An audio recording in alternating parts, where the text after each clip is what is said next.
Hi, എല്ലാവർക്കും എൻ്റെ YouTube ചാനലിലേക്ക് സ്വാഗതം. ഇന്നത്തെ നമ്മുടെ വീഡിയോ ഒരു ബീഫ് റോസ്റ്റ് റെസിപ്പിയാണ്. ഇതെൻ്റെ നാത്തൂൻ സ്പെഷ്യൽ റെസിപ്പിയാണ്.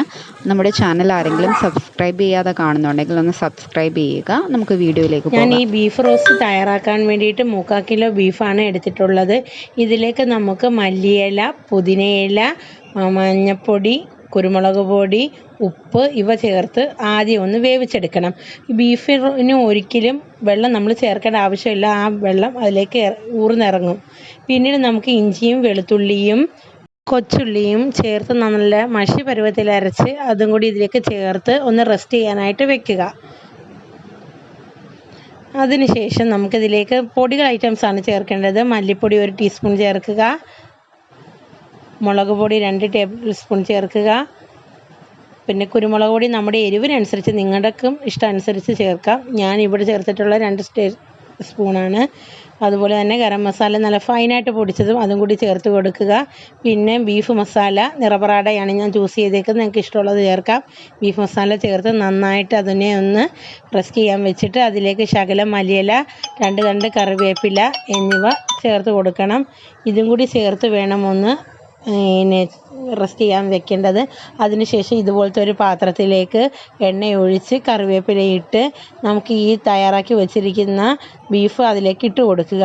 അതിനുശേഷം നന്നായിട്ട് തന്നെ ഒന്ന് ഇളക്കി കുഴച്ച് റെഡിയാക്കി അതിലേക്ക് വെക്കുക. പിന്നെ ഈ വെള്ളം നമ്മൾ മാറ്റി വെച്ചിരുന്ന വെള്ളവും കൂടി അതിലേക്ക് ആഡ് ചെയ്ത് കൊടുക്കണം. അതിനുശേഷം നമ്മൾ ചെയ്യേണ്ടതെന്ന് വെച്ചാൽ മൂടി വെച്ച് ഇതൊന്ന് തിളപ്പിച്ച് റെഡിയാക്കി എടുക്കുക എന്നുള്ളതാണ്. മൂടി വെച്ച് കൊടുക്കണം. ഒരു 10-15 മിനിറ്റ് ഈ വേവ് ഇങ്ങനെ ഇരിക്കണം.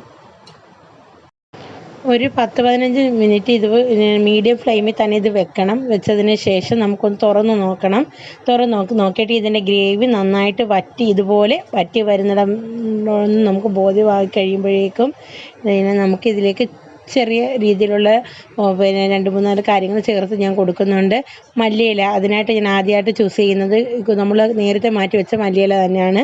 ആ മല്ലിയില നമുക്കിട്ട് കൊടുക്കണം. അതിനുശേഷം അണ്ടിപ്പരിപ്പ് അത് ഓപ്ഷണലാണ്, നിങ്ങൾക്ക് വേണമെങ്കിൽ ചേർക്കാം, ഇല്ലെങ്കിൽ വേണ്ട. ഞാൻ ഇതിനകത്ത് 2-3 അണ്ടിപ്പരിപ്പ് ചേർത്ത് കൊടുക്കുന്നുണ്ട്. അത് ചേർത്ത് നന്നായിട്ട് വീണ്ടും ഇളക്കുക.